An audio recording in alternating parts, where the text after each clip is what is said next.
Agradecemos a nuestro público por su presencia en esta mesa de trabajo, los indicadores del cambio. Para hablar de este tema, tenemos de invitados a Antonio Velázquez, de México, Julio Márquez, también de México, pero en la ciudad de Tijuana, Hilda Salazar, también en México, y David Reyes, que estarán dándonos los pormenores de este interesante asunto. Vamos a hacerles una serie de preguntas que seguramente nuestro público podrá aprovechar como parte de los conceptos que se van a exponer aquí dentro del Foro Iberoamericano de Desarrollo Organizacional 2021. Vamos a comenzar entonces con Antonio Velázquez con la primera pregunta.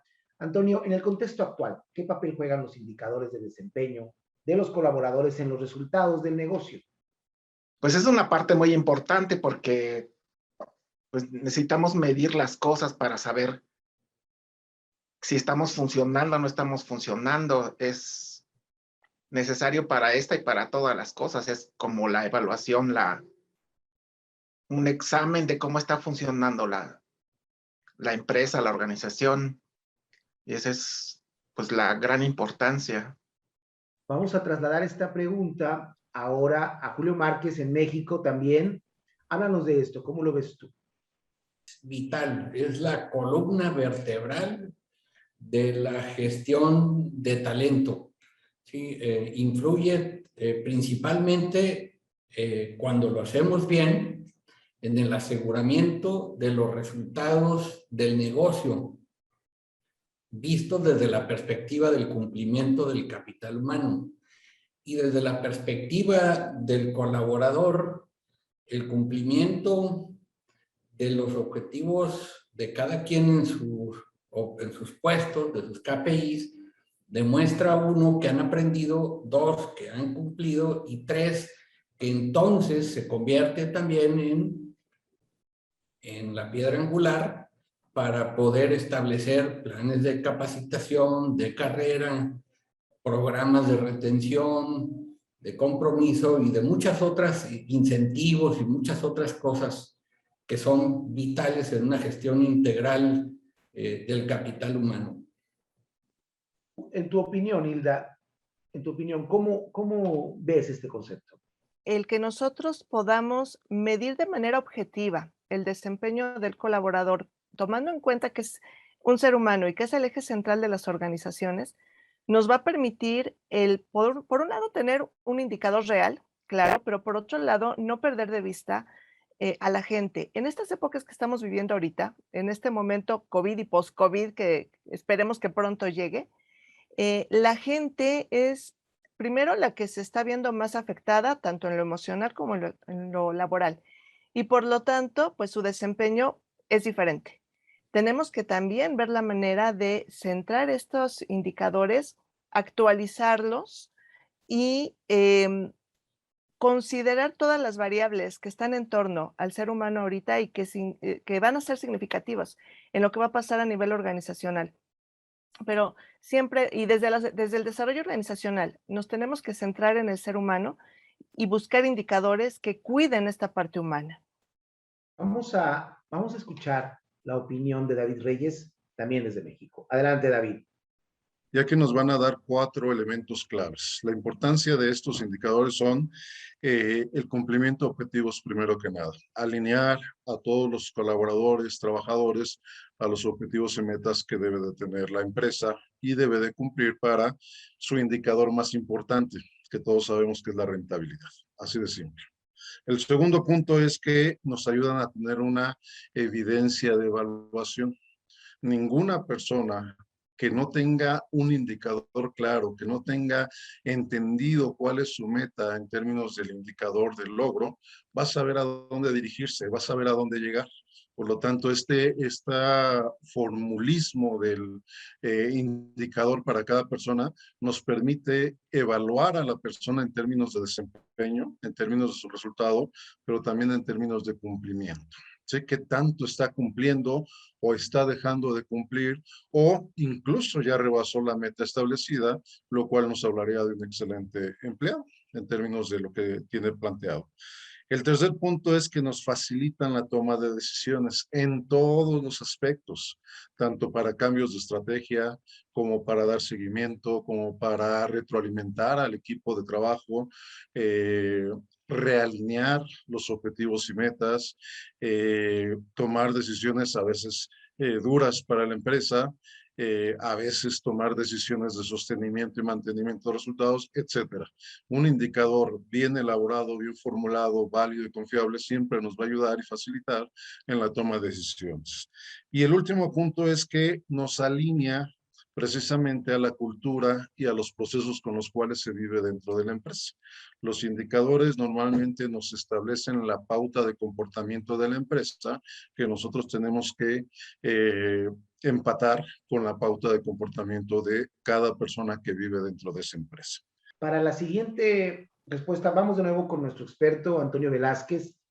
¿Cuáles son los retos para desarrollar una cultura de medición de desempeño, Antonio? De mi punto de vista como científico social, una de las cosas más importantes es generar nuestros propios instrumentos que midan este desempeño y seguir dejar de depender de las tecnologías de otros países en este y en otros aspectos también. ¿Cómo lo ves tú, Julio Márquez? Recordemos que el 99% de las empresas son pymes y que tienen, como decía Antonio, muy poco nivel de estructuración en lo que es sus procesos de evaluación de desempeño, si es que los tienen. Entonces, el primer reto es que las empresas adopten esta práctica fundamental y la empiecen a llevar a cabo en un proceso evolutivo, ¿sí? En un proceso evolutivo para que creen cultura. El segundo reto es que se puedan integrar a la evaluación de desempeño KPIs, indicadores de desempeño de los individuos que estén ligados a los OKRs, objetivos claves de la organización, o resultados claves de la organización, para que pueda haber una verdadera concatenación y que estos objetivos sean SMART, sean objetivos verdaderamente medibles, alcanzables, con una fórmula, que sean los relevantes, los indicadores de los entregables principales de alguien en su puesto. Después, las organizaciones acostumbran medir el desempeño la mayoría una vez al año. Y cuando haces eso, no tienes influencia sobre el resultado. Entre más frecuentemente mides el desempeño, más fácil es controlar, corregir y asegurar los resultados del negocio. Y más en un contexto de pandemia que es tan cambiante, necesitamos estar revisando periódicamente pues cómo van cambiando las variables para poder ajustar las metas, los estándares, las ponderaciones de los objetivos o en función de lo que se vaya dando. Y esta medición continua pues tiene que ser lo más continua posible, pero dentro de lo rentable, de acuerdo a la esencia o a la industria de ese negocio, ¿no? Y finalmente, cuando ya tenemos una medición estadísticamente confiable y válida del desempeño de los individuos, entonces tenemos esa base fundamental para poder crear iniciativas de gestión de talento que deriven en todo lo que es la evolución del capital humano y con ello, pues, del aseguramiento de los resultados de la empresa, ¿no? En un balance muy inteligente entre lograr las metas de la empresa y hacer que los individuos aprendan y evolucionen a través de planes de carrera y de otros procesos de aprendizaje y desarrollo. En tu caso, ¿cuáles serían esos retos, Hilda? Y las organizaciones lo ven como un gasto en lugar de considerarlo una inversión que bien empleado puede generar incrementos económicos, puede evitar desperdicios, puede evitar accidentes, puede mejorar todos los procesos de gestión, puede provocar sistemas de capacitación que también a su vez reditúen en ingresos para las organizaciones, porque también capacitación muchas veces se ve como un gasto y no como una inversión. Entonces necesitamos sensibilizar a las organizaciones hacia este cambio de pensamiento que finalmente es un cambio de cultura. Pero también viene otro detalle.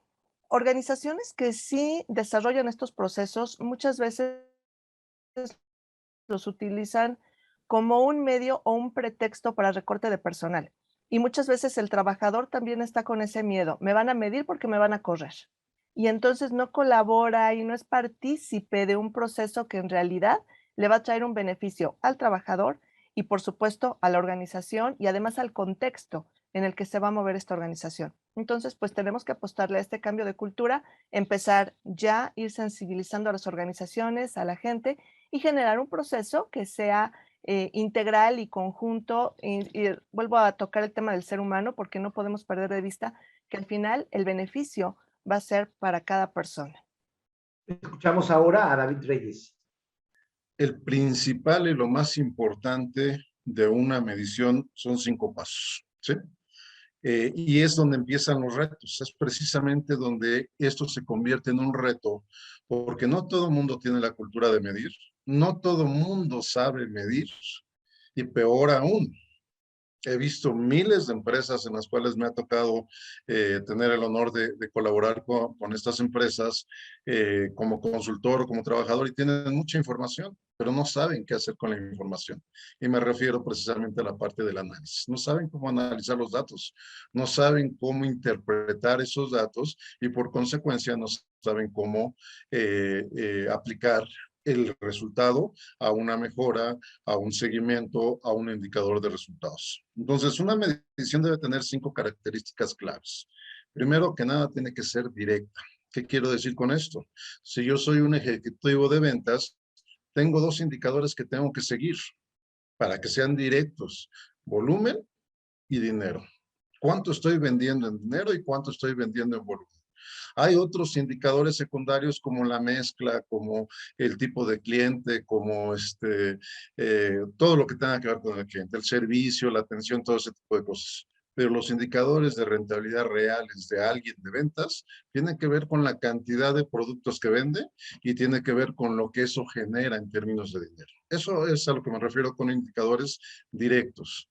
Si a un ejecutivo nos preocupamos más por medirlo en cuántas veces visita el cliente o cuántas quejas tiene del cliente, pues no nos sirve de nada el indicador, ¿sí? No nos da esa rentabilidad que estamos buscando como negocio. Entonces, primera característica, la parte clara y directa de lo que tiene que ser una medición.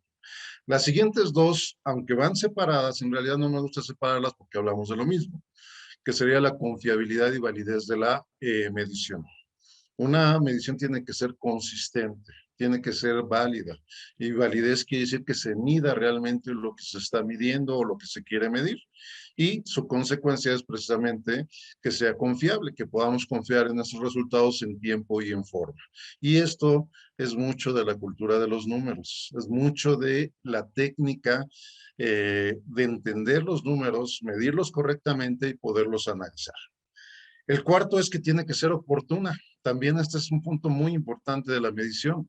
Tiene que ser oportuna en el momento preciso para que realmente el resultado de esa medición nos sirva para tomar decisiones precisamente.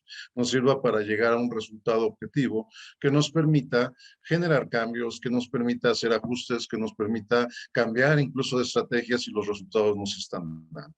Entonces, tiene que tener una oportunidad en términos de la aplicación, que finalmente es el último elemento clave de una medición. Si una medición, después de medida, analizada, interpretada, no tiene aplicación, no sirve para nada. No nos sirve para nada y nada más estamos jugando a tener datos que en realidad no estamos utilizando en pro del resultado del negocio. Entonces, esos son los elementos claves de una medición. Pasemos ahora a nuestra siguiente pregunta para nuestros expertos y empezamos otra vez con Antonio Velázquez. Antonio, de acuerdo con las nuevas tendencias, ¿qué prácticas facilitan la gestión del desempeño en los equipos a distancia? No sabemos comunicarnos en vivo y tenemos que mejorar mucho estas habilidades porque pues no estamos tan acostumbrados por un lado, pero además junto con eso tenemos que saber valorar también, bueno, Favorecer la empatía, que es básica en la comunicación. Y justo, pues como tenemos estas barreras, es más complicado, pero tenemos que aprender a identificar los tonos de voz y a ver a las personas, ¿no? Porque incluso aún en vivo, pocas veces nos vemos bien, ¿no? Es necesario favorecer, desarrollar. Es justo una empatía, es saber trabajar en equipo, que también es algo que desde la primaria, según hacemos trabajo en equipo, pero no sabemos trabajar en equipo en realidad, porque no nos han enseñado. Pero pues como todo lo podemos aprender. Entonces creo que para mí estas son las cosas que serían más importantes, estas habilidades, enfatizar en ellas, porque además en eso está basado, además todas las relaciones humanas y pues las organizaciones, como ya comentaba, pues están basadas en nosotros, ¿no? Entonces tenemos que insistir en eso y además por otra cosa, porque si no favorecemos el trabajo en equipo y el trabajo en grupo, pues estamos condenados a desaparecer como organizaciones y como seres humanos, ¿no? Porque pues el individualismo nos ha hecho mucho daño. Y sí, eso fue algo que no tenía que decir, pero bueno, pero es muy importante. Para mí esto sería, ¿no? Pues favorecer la comunicación, o sea, reaprender a comunicarnos a través de estas tecnologías, tener empatía y el trabajo en equipo. ¿Cuál sería tu opinión en este tema, Julio? Pues tener un programa proactivo de upskilling, es decir, de mejorar las habilidades de alguien para desempeñar un puesto o de reskilling, de capacitar sobre las nuevas que tienes que desempeñar a partir de ahora, ¿no? Y eso es clave, y yo también enfatizo mucho el trabajo de equipo, pero fundamentalmente el trabajo entre departamentos, en la cadena cliente-proveedor interno. Es un tema que en un trabajo a distancia es necesario integrar con métricos que favorezcan esto, el aseguramiento de que los resultados de A, de los cuales dependo para entregar los míos, pues son cumplidos de manera correcta, ¿no? Y que haya una verdadera sinergia entre todos. Y bueno, yo te diría también la tecnología, ¿no? Tanto para evaluar el desempeño como para mantener los canales de comunicación óptimos para que esto se dé. Gracias, Julio. Damos la oportunidad a Hilda Salazar de responderlo. Necesitamos confiar en la gente, pero para esto tenemos que prepararla más, tenemos que motivarla, tenemos que dotarle de esa responsabilidad y autorresponsabilidad para el ejercicio de sus labores. Y entonces centrar nuestros objetivos también en eso, permitir que la gente también autoevalúe sus procesos y hacerla partícipe en este nuevo sistema. Necesitamos ser más creativos en cómo establecer estos canales de comunicación, en estos canales de trabajo en equipo, porque pues también a veces el no poder tener una retroalimentación inmediata y cara a cara no te permite saber hasta dónde estás tú avanzando. Entonces necesitamos otra forma de comunicarnos y otra forma de ser sensibles también hacia las nuevas necesidades. Necesitamos también que las organizaciones vean su nivel de responsabilidad, por ejemplo, en dotarte de buenos equipos, en dotarte de las herramientas necesarias para que puedas alcanzar esos objetivos. Y esos objetivos también tienen que estar ahora, pues, marcados, redactados inclusive desde la comprensión de en dónde voy a estar desarrollando el trabajo. Entonces, pues el reto es aprender del cambio, entender el cambio y entender que además ahorita estamos en esta situación, el próximo año no lo sabemos, pero es una realidad de que si veníamos viviendo cambios abruptos, ahora los que se vienen van a ser todavía más rápidos y tenemos que no solamente ser reactivos, sino ser proactivos, estar un paso adelante de lo que pueda venir. Esta no va a ser la primera, no es la primera, no va a ser la última pandemia a la que nos enfrentemos y seguramente con retos diferentes. Entonces, pues hay que estar abiertos a todas las posibilidades. Muchas gracias. Escuchamos ahora a David Reyes, quien finalmente va a dar respuesta a esta última pregunta. Adelante, David. Bueno, eso es algo que está ahorita hablándose por todos lados, es algo que es una necesidad actual de cualquier empresa, de acuerdo a la situación y la incertidumbre en la cual estamos viviendo. De manera muy concreta, la contesto. Primero, ¿cuáles son las ventajas de trabajar a distancia? ¿Qué es lo que se están dando cuenta las empresas? Nos va a generar ahorros, ¿sí? Reducción de costos, nos va a asegurar también escalabilidad en términos de la participación de los trabajadores, nos va a desarrollar también algo que las empresas habían perdido o no tenían, que es la diversidad en términos de ideas, participación, involucramiento, resultados, etcétera. Y también nos va a dar algo muy importante, que es esta parte de la accesibilidad hacia la empresa en términos de que cualquier persona, bajo cualquier característica, bajo el perfilamiento de la empresa, pueda proyectarse a una empresa, participar en ella desde cualquier parte del mundo. Eso es lo que nos da como ventajas y de ahí tendríamos que partir. Ahora, ¿cuál es esta facilidad de prácticas en términos de esta gestión de desempeño? Pues primero que nada, tenemos que definir un método de trabajo, dejarle bien claro al equipo cuál va a ser la estrategia de trabajo, cómo vamos a interactuar, cómo vamos a trabajar, cómo lo vamos a hacer para que todos estén en el entendido de que cada quien tiene su propia responsabilidad. Ese es el primer punto clave. Si alguien no entiende su responsabilidad dentro del trabajo a distancia y de sus indicadores, se va a perder y va a hacer que el equipo no llegue a sus propios resultados. El segundo punto es establecer herramientas tecnológicas para trabajar, como lo estamos haciendo ahorita a través de la teleconferencia, establecer vínculos de comunicación a través de correos, redes sociales, WhatsApp, herramientas propias de la empresa, es muy, muy importante, pero también utilizar herramientas de análisis de flujo de trabajo. Yo les recomiendo, a mí me funciona excelentemente bien una herramienta que es muy fácil para analizar procesos y flujos de trabajo, que se llama mapa funcional cruzado. ¿Qué nos da este mapa funcional cruzado? Es un mapa de proceso, un mapa de flujo, nada más que tiene todos los participantes en ese flujo de manera ordenada. Nos indica en qué momento y cómo y qué hace cada persona dentro de ese flujo en términos del resultado. Y se le va dando seguimiento a todo el proceso. O también podríamos usar los famosos Gantt, o podríamos usar también la administración de procesos de cualquier manera que nosotros la conozcamos. Tercer punto, hay que desarrollar una cultura y valores. Acuérdense que los valores es el estilo de comportamiento dentro de la organización. Ahora necesitamos valores diferentes a los tradicionales.